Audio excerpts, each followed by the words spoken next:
British জাহাজের সরাসরি আঘাত হানল হুতিরা। ব্রিটেনে একটি তেলবাহী ট্যাঙ্কার জাহাজের সরাসরি আঘাত হানিয়েছে ইয়েমেনের হুতি বিদ্রোহী গোষ্ঠী। হুতিদের সামরিক মুখপাত্র ইয়াসার এক টেলিভিশন ভাষণে এ দাবি করেছেন। তিনি জানিয়েছেন তাদের যোদ্ধারা নৌ ক্ষেপণাস্ত্র ব্যবহার করে ব্রিটেনের তেলবাহী ট্যাঙ্কার আন্দ্রোমেদা স্টারে সরাসরি হামলা চালাতে সক্ষম হয়েছে।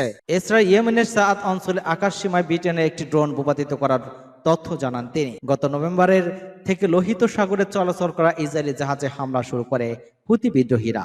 তারা জানায় ফিলিস্তিনের গাজাবাসীর প্রতি একতা প্রকাশের অংশ হিসেবে এই পদক্ষেপ, কিন্তু ইসরায়েলের পক্ষ নিয়ে যুক্তরাষ্ট্র এবং যুক্তরাজ্য ইয়েমেনের হামলা চালালে তাদেরকেও বৈধ লক্ষ্যবস্তু ঘোষণা করে হুতিরা। ব্রিটেনের সমুদ্র নিরাপত্তা বিষয়ক সংস্থা আমরে শুক্রবার লোহিত সাগরে একটি জাহাজের কাছে হামলা হওয়ার তথ্য জানিয়েছিল। ওই সময় ধারণা করা হচ্ছিল হুতিরা নতুন করে আবার কোনো জাহাজকে লক্ষ্যবস্তুতে পরিণত করেছে। এর কয়েক ঘন্টা পর হুতি মুখপাত্র ইয়াসার জানান তাদের যোদ্ধাদের ক্ষেপণাস্ত্র আঘাত হেনেছে ব্রিটিশ জাহাজে। লাল কালো রঙের ওই ট্যাঙ্কারটি বেশ বড় একটি জাহাজ। হামলার সময় এতে কি পরিমাণ তেল ছিল তাৎক্ষণিকভাবে তা জানা যায়নি। এছাড়া জাহাজটি কত ক্ষতিগ্রস্ত হয়েছে সে বিষয়টা এখনো স্পষ্ট নয়। সূত্র আল জাজিরা। একসত্র ইসরায়েলের সঙ্গে সশস্ত্র লড়াই বন্দী ইচ্ছুক হামাস। শর্ত সাপেক্ষে ইসরায়েলের সঙ্গে সশস্ত্র লড়াই বন্দী ইচ্ছুক ফিলিস্তিনি স্বাধীনতাকামী সংগঠন হামাস এমন ইঙ্গিত দিয়েছেন গাজা ভিত্তিক গোষ্ঠীর একাধিক নেতা। তবে এক্ষেত্রে শর্ত দিয়েছেন তারা, সেটি হলো 1967 সালের যুদ্ধে ইসরায়েল যেসব অঞ্চল দখল করেছিল সেই অঞ্চলগুলো নিয়ে একটি স্বাধীন ফিলিস্তিন রাষ্ট্র প্রতিষ্ঠা। 2007 সাল থেকে ফিলিস্তিনের গাজা উপত্যকা শাসন করে আসছে হামাস। সশস্ত্র গোষ্ঠীর মূল লক্ষ্য ইসরায়েল পতন।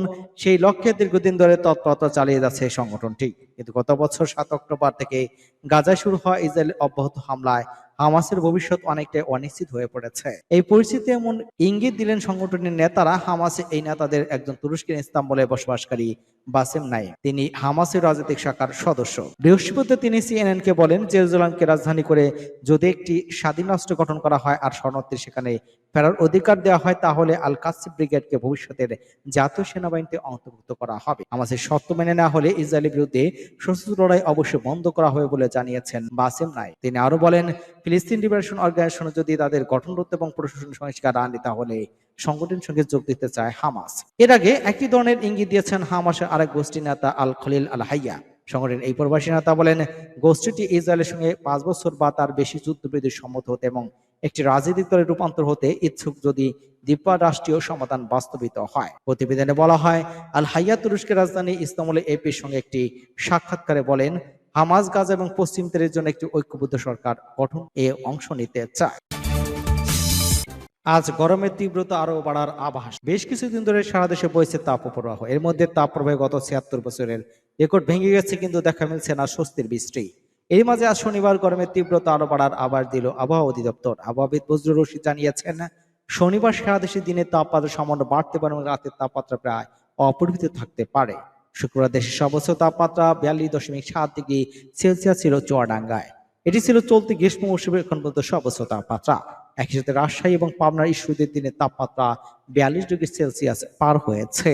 শুক্রবার ঢাকার সর্বোচ্চ তাপমাত্রা ছিল 48.2 ডিগ্রি সেলসিয়াস। আবহাওয়াবিদ মোহাম্মদ বজলুর রশিদ জানান, শনিবার সকাল 9টা থেকে আগামী 24 ঘন্টায় চট্টগ্রাম সিলেট বিভাগের 2-1টি জায়গা ওয়াইসবে দমকা এবং ঝোড়ো হাওয়া সহ বৃষ্টি বা বজ্রসহ বৃষ্টি হতে পারে এবং সেই সাথে কোথাও কোথাও বিক্ষিপ্তভাবে শিলাবৃষ্টি হতে পারে। এছাড়া দেশের অন্যত্র স্থানে আংশিক মেঘলা আকাশ সহ আবহাওয়া পূর্ণত শুষ্ক থাকতে পারে। এ সময় জলীয় বাষ্পের অধিক্যের কারণে অস্বস্তি বা বিরাজমান থাকতে পারে বলে জানান তিনি।